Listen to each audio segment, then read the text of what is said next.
I actually don't think this is that complicated. Democrat Josh Riley reflecting on how he connected with voters in New York's Southern Tier and Hudson Valley as part of his successful bid to flip a Republican-held House seat. You just talk to people, you respect people, you give them the benefit of the doubt. That's especially the case if they're coming at it from the other side of the aisle. Now, as Democrats look to regroup after this year's election losses nationally, New York is offering a dose of optimism and possibly some ideas for how the party can move forward.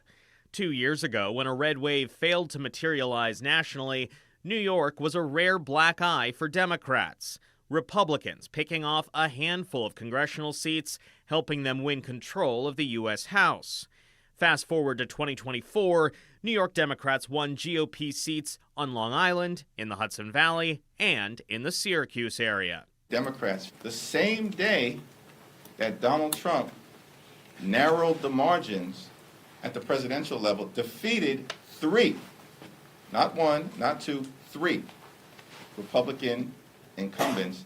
The Democrats who flipped these seats credit in part their focus on communication with voters, arguing it helped them shape their message, an approach they say that could be duplicated elsewhere. We have to talk to voters. We have to meet voters where they are.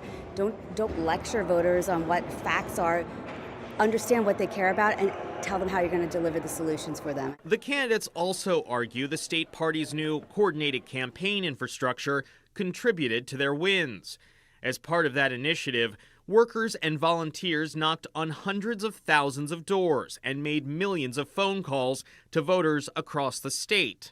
Representative Hakeem Jeffries, Governor Kathy Hochul, and Senator Kirsten Gillibrand led the coordinated campaign.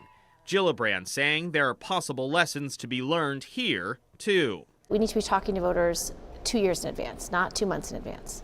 And that's what we did in New York. And I think it's why we produced those seats. Republicans downplay what happened in New York.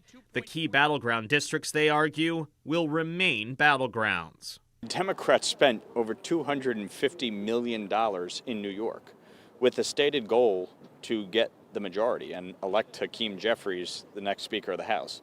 That didn't happen. Top Democrats on Capitol Hill have been hosting meetings and listening sessions, getting an earful from members as they seek to figure out the best approach to 2026. What worked in New York is expected to be part of that conversation. In Washington, Kevin Fry, New York One. Thank you for watching our YouTube channel. Let Spectrum News be your resource for balanced, in-depth political coverage, and click the subscribe button right here. You can also download our app or watch us on TV to learn more about the candidates, where they stand on the issues, and more. We'll see you then.